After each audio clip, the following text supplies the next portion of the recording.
I think Easter is both the easiest and the hardest day of the Christian year to preach on. It's easy because it is the central fact of our faith.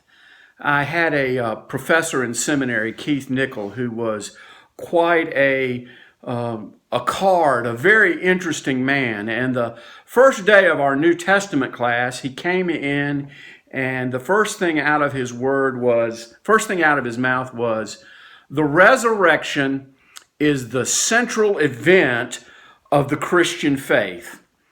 If you misspell it on any test or any paper during this semester, you will flunk the course. It's the most important thing we have. You should be able to spell it. Now, easy way to remember is it's one S and three R's. And Dr. Nickel had it right. Our faith is rooted in the resurrection. It tells us that God is so powerful that he has defeated death, that he has done this by taking human form, and he's done it in a way that both lifts up God, and that in lifting up the Christ, it also lifts us up. Easter also, I think, is the hardest Sunday to preach because I can't explain the resurrection to you. It's beyond my comprehension. It's something that, how do you explain it?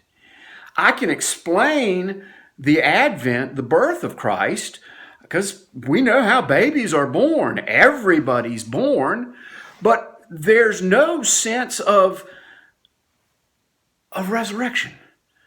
Our lives, when they end in the hospital or in a car wreck or something tragic or in our own homes, but we're buried or cremated, and that becomes the grieving point and the last central point of our lives.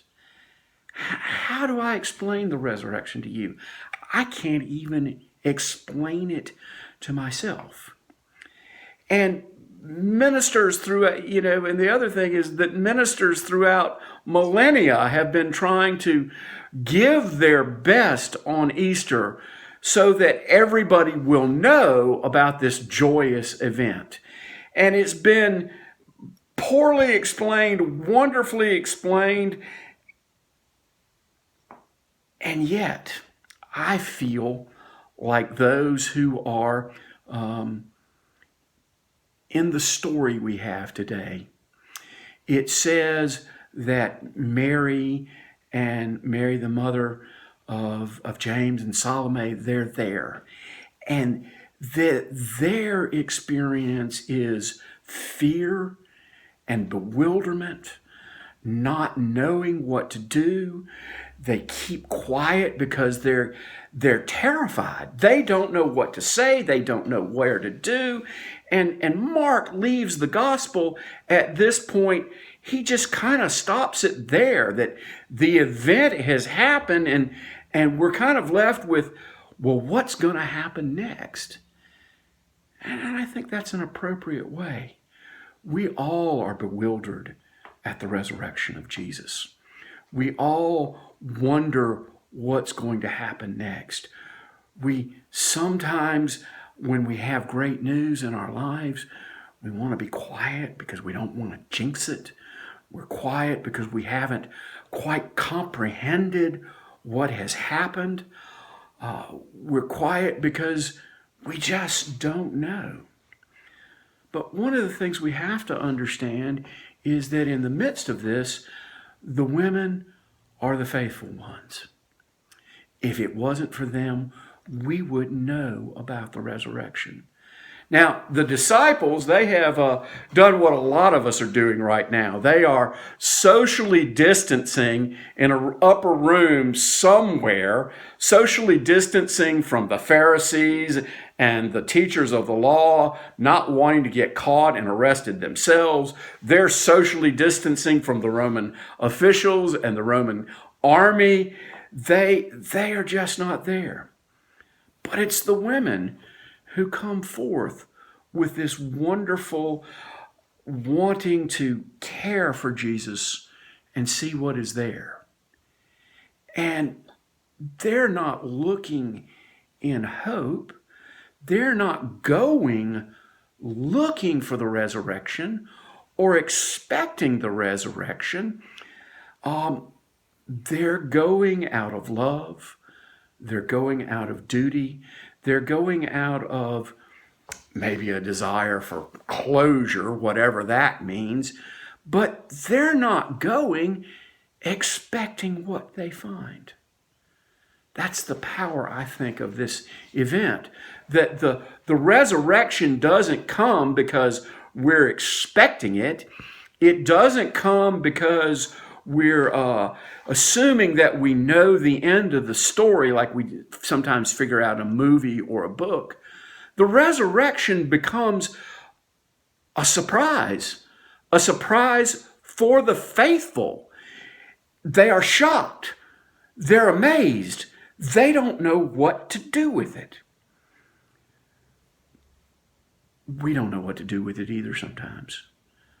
I think the biggest thing we can do is to share what we've seen and to share what it's done for our life. We're always going to encounter people in our world and where we work and where we play who just say, you Christians, that resurrection is nonsense. And there's no way we can explain it to them. There's no way we can prove it to them. But what we can do is we can show them how it's changed our life. It's changed our life from what it might have been, good or bad, to a surprise of joy, a surprise of love, a surprise of something that's just bigger than us. Isaiah, in his 25th chapter, says, "Behold, on that holy mountain that day, I will have defeated death. I will take the shroud of death, the grave clothes, and I will pull it off of my people, and they will be healed." And then Isaiah says that God is going to throw a great feast. And he says it's going to be with good wine, aged fine wine that has been decanted, and with meats that have been aged and well cooked, and that there's going to be joy on that day. And it's a joy that's unexpected. It's proclaiming the resurrection before we even know what the resurrection is. And it's there. I invite you not to understand the resurrection today. I invite you to sit in awe of a God who defeats death, who surprises us, who surprises the world, might even have surprised himself. Rejoice and give thanks. Christ is risen. Christ is risen indeed. Amen.